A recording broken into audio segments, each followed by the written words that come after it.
Hello everyone, आज की video में हम डिस्कस करेंगे डायरिया के बारे में। तो फ्रेंड्स, आज का वीडियो बहुत ही ज़्यादा इंटरेस्टिंग होने वाला है क्योंकि इन टैबलेट्स के बारे में आम आदमी को पता होना आवश्यक है। तो वीडियो को पूरा देखें ताकि आप भी इस जानकारी से वाकिफ हो सकें। तो सबसे पहले हम इसका कोज डिस्कस करेंगे कि किन कारणों की वजह से हमें डायरिया होता है, जिसको हम लूज मोशन भी बोल सकते हैं। तो देखिए, वायरल कोज यानी कि वायरस के कारण जो डायरिया होता है उसको क्या बोलते हैं? वायरल कोज बोलते हैं। बैक्टीरियल कोज जो बैक्टीरिया के कारण होता है। Protozoal cause side effect of antibiotic यानी कि अधिक मात्रा में या एंटीबायोटिक के जो साइड इफेक्ट हैं उसके कारण अगर डायरिया होता है तो उसको क्या बोलते हैं? Side effect of antibiotics. Lactose intolerance क्या होता है? अगर कोई व्यक्ति दूध पीता है और अगर दूध का पाचन नहीं हो पाता है तो ऐसी कंडीशन को क्या बोलते हैं? लैक्टोज इंटॉलरेंस बोलते हैं। ओवर ईटिंग, अगर कोई व्यक्ति ज़्यादा खा लेता है और उसकी वजह से डायरिया होता है तो उसको क्या बोलते हैं? Over eating. एल्कोहल, अधिक मात्रा में एल्कोहल का सेवन करने से अगर डायरिया हो सकता है, डायरिया के कारण है। अब देखिए, अगर किसी को वायरल कोज हुआ है तो उसे किसी भी प्रकार की कोई एंटीबायोटिक मेडिसिन नहीं दी जाती है। क्या नहीं दी जाती? एंटीबायोटिक मेडिसिन नहीं दी जाती है, क्योंकि वायरल कोज के कारण डायरिया होता है तो वो अपने आप ठीक हो जाता है। अगर वायरल कोज के कारण डायरिया है तो उस पेशेंट को इलेक्ट्रोलाइट का लॉस होता है। किसका लॉस होता है? इलेक्ट्रोलाइट का। तो ऐसी कंडीशन में ORS का घोल लेना आवश्यक होता है। अगर किसी को किसी भी कारण की वजह से डायरिया है तो सबसे पहला ट्रीटमेंट ही ORS होता है। ORS देना बहुत आवश्यक है क्योंकि डायरिया की वजह से इलेक्ट्रोलाइट का और वाटर का लॉस होता है और उसकी वजह से डिहाइड्रेशन हो जाता है। अगर बैक्टीरियल कोज है, क्या है? अगर बैक्टीरियल कोज है या बैक्टीरियल या प्रोटोजोल कोज की वजह से डायरिया है तो उस कंडीशन में हम एंटीबायोटिक का यूज कर सकते हैं। जैसे मैं आपको कुछ ट्रीटमेंट बताता हूँ, इनके बारे में मैं आपको पूरा एक्सप्लेन करता हूँ। तो सबसे पहली टैबलेट है लोपरामाइड टैबलेट। लोपरामाइड टैबलेट है, ये एक एंटी मोटिलिटी ड्रग है। क्या है? एंटी मोटिलिटी ड्रग है। तो एंटी मोटिलिटी का मतलब होता है, एंटी का मतलब होता है कम करना और मोटिलिटी का मतलब होता है मूवमेंट करना, यानी कि ये मूवमेंट को कम करेगी। तो ये किसकी मूवमेंट को कम करेगी? जो इंटेस्टाइन है उसके मूवमेंट को क्या करेगी? कम करेगी। तो देखिए, मैं आपको थोड़ा सा समझाता हूँ। जैसे मैंने ये इंटेस्टाइन का पार्ट बनाया। क्या बनाया? इंटेस्टाइन का पार्ट बनाया। तो यहाँ पर जो है ये डाइजेस्टिव फूड पड़ा हुआ है। क्या पड़ा हुआ है? डाइजेस्टिव फूड पड़ा हुआ है। अब ये हमारी इंटेस्टाइन है ना, तो इसके अंदर मूवमेंट होती है ताकि जो डाइजेस्टिव फूड है वो आगे बढ़ता रहे। क्या रहे? आगे बढ़ता रहे, आगे चलता रहे।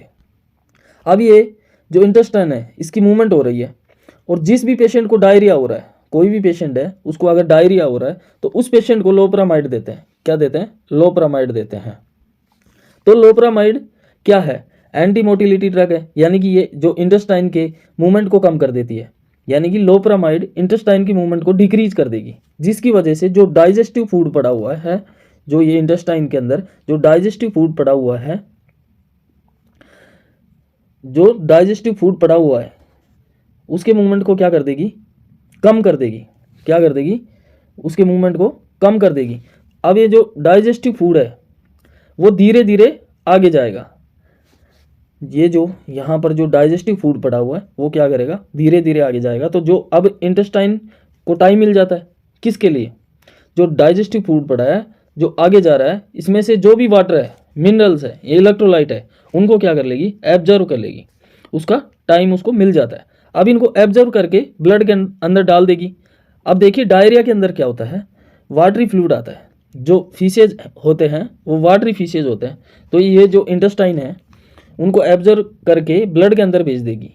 तो फीसेज होते हैं वो वाटरी फीसेज होते हैं, तो ये एब्जर्व कर लेगी, ब्लड के अंदर भेज देगी। तो इसको टाइम मिल गया, तो जो डायरिया है वो होगा ही नहीं और नॉर्मल स्टूल पास होगा।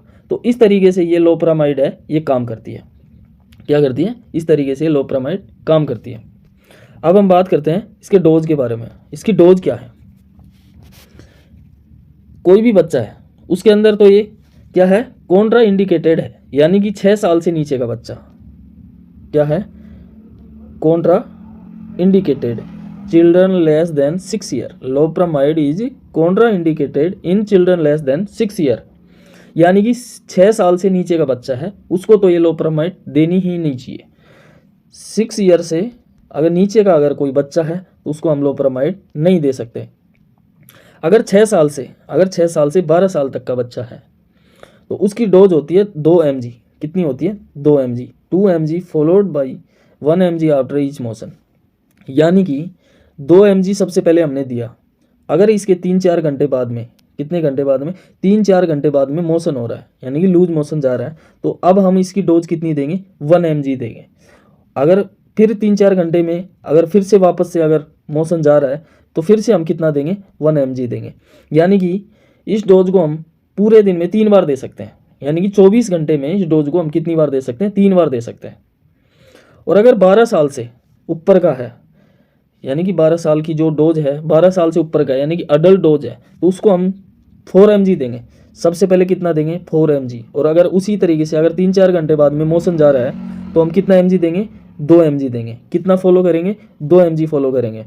फिर अगर उसके बाद में मोशन जा रहा है तो उसी तरीके से कितना mg देंगे? 2 mg देंगे। तो इसको भी हम कितनी बार देंगे? दिन में 3 बार दे सकते हैं। कितनी बार? 24 घंटे में इसको हम 3 बार दे सकते हैं।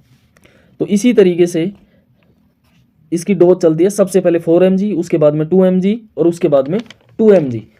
तो नेक्स्ट है, मैं लोपेरामाइड की जो इमेज है मैं आपको दिखा देता हूँ। ये टैबलेट आती है लोपेरामाइड की, जो आपको इमेज में दिखाई दे रही होगी। इसमें लोपेरामाइड हाइड्रोक्लोराइड आता है और ये एक टैबलेट 2 mg की आती है। 2 mg की आती है। तो एक बार अच्छे से और समझ लेना। बच्चों में क्या करते हैं, जो 6 साल से और 12 साल का बच्चा है उसको हम क्या देते हैं? 2 mg देते हैं फर्स्ट में। उसके बाद में अगर वो मोशन जा रहा है तो हम उसको कितना देते हैं? 1 mg। कितना देते हैं? 1 mg। फिर उसके बाद में अगर मोशन जा रहा है फिर हम उसको कितना देते हैं? 1 mg देते हैं। तो सबसे पहली डोज होगी 2 mg, उसके बाद में 1 mg, फिर उसके बाद में 1 mg। इस तरीके से हम उसको दे सकते हैं। और अडल्ट की जो डोज है 12 साल से जो ऊपर की जो डोज है वो है 4 mg, फिर 2 mg, फिर 2 mg। इस तरीके से हम दिन में उसको 3 बार दे सकते हैं। ठीक है, आई होप यहाँ तक वीडियो आपको अच्छे से समझ में आ गया होगा। तो नेक्स्ट टैबलेट है रेसिकाडोट्रिल। रेसिकाडोट्रिल ये दवा भी क्या है? लूज मोशन को ठीक करने के लिए दी जाती है। ये एंटी सेक्रेटरी ड्रग होती है। यानी कि एंटी सेक्रेटरी का मतलब क्या है मैं आपको बताता हूँ। जैसे ये इंटेस्टाइन ली है मैंने, दोबारा से क्या ली है? इंटेस्टाइन ली है। और ये डाइजेस्टिव फूड पड़ा हुआ है। यहाँ पर क्या है? डाइजेस्टिव फूड पड़ा हुआ है। अब क्या होता है, डायरिया होने का एक और कारण हो सकता है। जो इंटेस्टाइन है, क्या है ये? जो इंटेस्टाइन है उसके बैक्टीरिया का वायरस ऐसी सिचुएशन पैदा कर देता है, जो ये इंटेस्टाइन है ना वो ऑब्जर्व करने की बजाय यहाँ से फ्लूइड का सीक्रेशन स्टार्ट कर देती है। अब इंटेस्टाइन के अंदर अगर कहाँ से सीक्रेशन स्टार्ट करेगी? यहाँ से सीक्रेशन स्टार्ट कर देती है। यहाँ पर डाइजेस्टिव फूड पड़ा हुआ है और यहाँ से क्या कर देती है? सीक्रेशन स्टार्ट कर देती है। अब इंटेस्टाइन के अंदर अगर फ्लूइड का सीक्रेशन होगा तो डाइजेशन फूड है तो ये बहुत ज़्यादा वाटरी हो चुका है। तो इस कारण ये जो डाइजेस्टिव फूड पड़ा है ये क्या हो चुका है? वाटरी हो चुका है। तो ये इस कारण क्या हो जाता है? लूज मोशन हो जाता है। ये जो वाटरी होगा तो लूज मोशन होगा। तो रेसिकाडोट्रिल जो क्या करती है? रेसिकाडोट्रिल एंटी सेक्रेटरी ड्रग है। यानी कि ये जो इंटेस्टाइन के अंदर जो फ्लूइड का सीक्रेशन हो रहा है, यहाँ पर जो फ्लूइड का सीक्रेशन हो रहा है इसको क्या कर देती है? बंद कर देती है। ये यहाँ पर जो सीक्रेशन हो रहा है इसको क्या कर देगी? बंद कर देगी। और अगर ये जो सीक्रेशन बंद हो गया तो अपने आप लूज मोशन बंद हो जाएगा। तो ये काम करती है रेसिकाडोट्रिल टैबलेट। तो रेसिकाडोट्रिल डिक्रीज करती है इंटेस्टाइन को। क्या करती है? जो रेसिकाडोट्रिल टैबलेट है, रेसिकाडोट्रिल डिक्रीज इंटेस्टाइनल हाइपर सीक्रेशन। अब बात करते हैं इसकी डोज के बारे में। तो इसकी अडल्ट डोज है 100 mg TDS। यानी कि अडल्ट को हम 100 mg दे सकते हैं TDS, यानी कि दिन में 3 बार इसको हम दे सकते हैं। और मैक्सिमम कितने दिन तक दे सकते हैं? 7 दिन तक दे सकते हैं। अगर डायरिया है तो हम इसको मैक्सिमम कितने दिन तक दे सकते हैं? 7 दिन तक दे सकते हैं। अब बात करते हैं बच्चों की डोज क्या है। जो चिल्ड्रंस में जो डोज है वो है 1.5 mg पर kg डोज है। यानी कि जैसे फॉर एग्जांपल मैं आपको बताता हूँ, जैसे 10 kg का कोई बच्चा है, 10 kg का बच्चा है, उसकी जो डोज है वो कितनी है? 1.5 mg। कितनी है? 1 किलो के बच्चे की जो डोज है वो है 1.5 mg। तो 10 kg इंटू 1.5 mg कितना हो गया? 15 mg। तो हम कितना डोज दे सकते हैं इसको, 15 mg दे सकते हैं एक बच्चे को।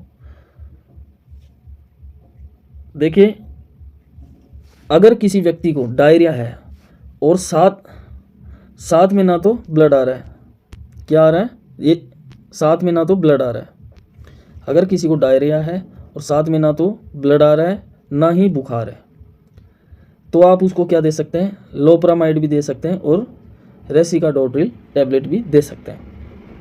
ये दोनों टैबलेट हम इसको चला सकते हैं अगर डायरिया के साथ में ना तो ब्लड आ रहा है ना फीवर आ रहा है। तो ऐसी कंडीशन में हम क्या दे सकते हैं, लोपरामाइड और रेसिकाडोट्रिल टैबलेट दे सकते हैं। लेकिन अगर डायरिया के साथ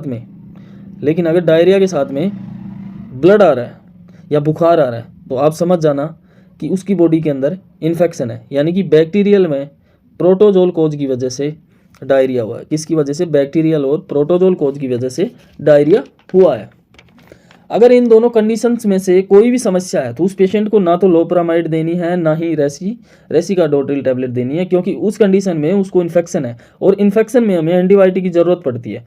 तो अब मैं आपको एंटीबायोटिक के बारे में बताता हूँ कि कौन सी एंटीबायोटिक यहाँ दी जाती है। अगर किसी को डायरिया के साथ में फीवर और ब्लड आ रहा है, अगर डायरिया के साथ में फीवर है और ब्लड है, तो कौन सा एंटीबायोटिक दिया जाता है।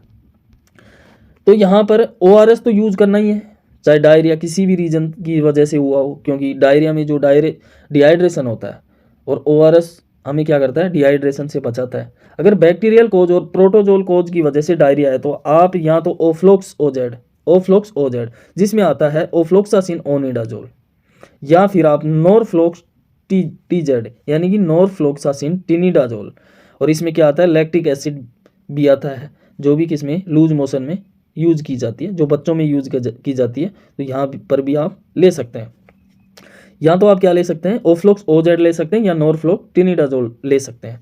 इन दोनों में से आपको एक टैबलेट यूज करनी है, दोनों नहीं करनी है। तो आई होप ये वीडियो आपको अच्छे से समझ में आया होगा।